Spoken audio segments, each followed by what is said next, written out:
Lena, city officials tell us that they have been working around the clock at this site. I'm going to move over here so that you can see this still remains completely closed off. And of course, we do see a heavy presence of police officers as well as city trucks. But tonight, as you mentioned, those efforts have shifted from a rescue mission to a recovery mission. Officials say the structure is unstable and will be monitored throughout the night.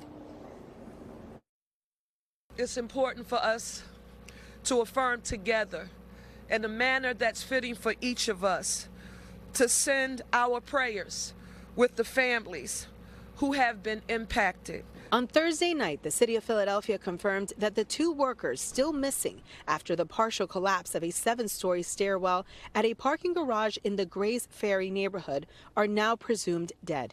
The garage was under construction. The collapse killed one worker and injured 2 others, all members of the Iron Workers Local 401 union. Right now, we are laser focused on safely seeing the demolition of that structure occur, while working extremely hard to ensure dignity in the recovery of any of the human souls. Officials say federally certified search dogs and additional resources were deployed to look for the missing workers, but the highly trained dogs detected no signs of life.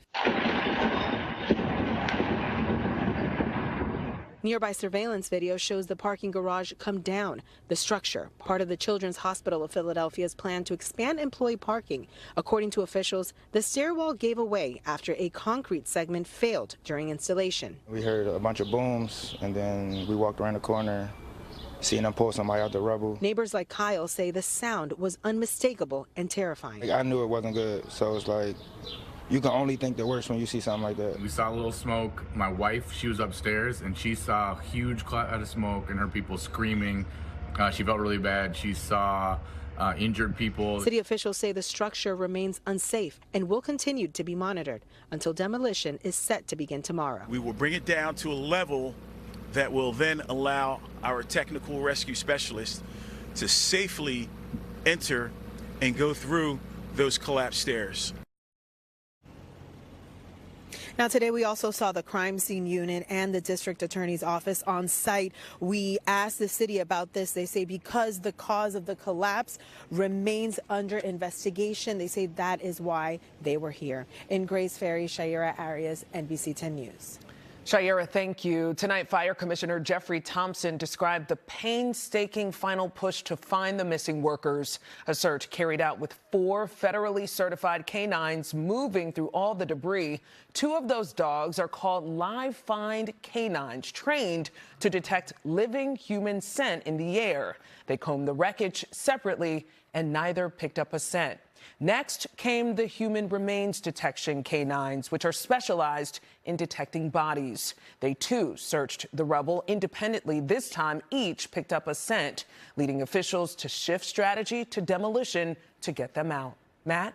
Yeah, and Lena, now that we know that the garage has to be demolished, here's what is happening now. A crane was brought in a few hours ago, and the crews are going to have to build that crane. City workers have been going door to door in this neighborhood of Grays Ferry, letting them know that demolition is going to start tomorrow morning. So here is a live picture of that area right now, and I want to go ahead and show you some of the things that are going to be happening. What's next? So the demolition, again, as I mentioned, are going to start tomorrow morning. They're going to try to bring the structure down to a level, according to the fire commissioner, that will be safe for those workers to go inside to recover the remains of those 2 missing workers. Now, as for Grays Ferry Avenue, as you can see here, all the equipment out there, this remains closed. It's going to remain closed at least for the next day, possibly a few days, according to Philadelphia police. And that goes for the businesses in the shopping center as well. You have the fresh grocer there. You also have a bank. There's the post office in this area as well. So all of this has to be shut down. And that is going to be the case until this area is safe enough to reopen, Lena.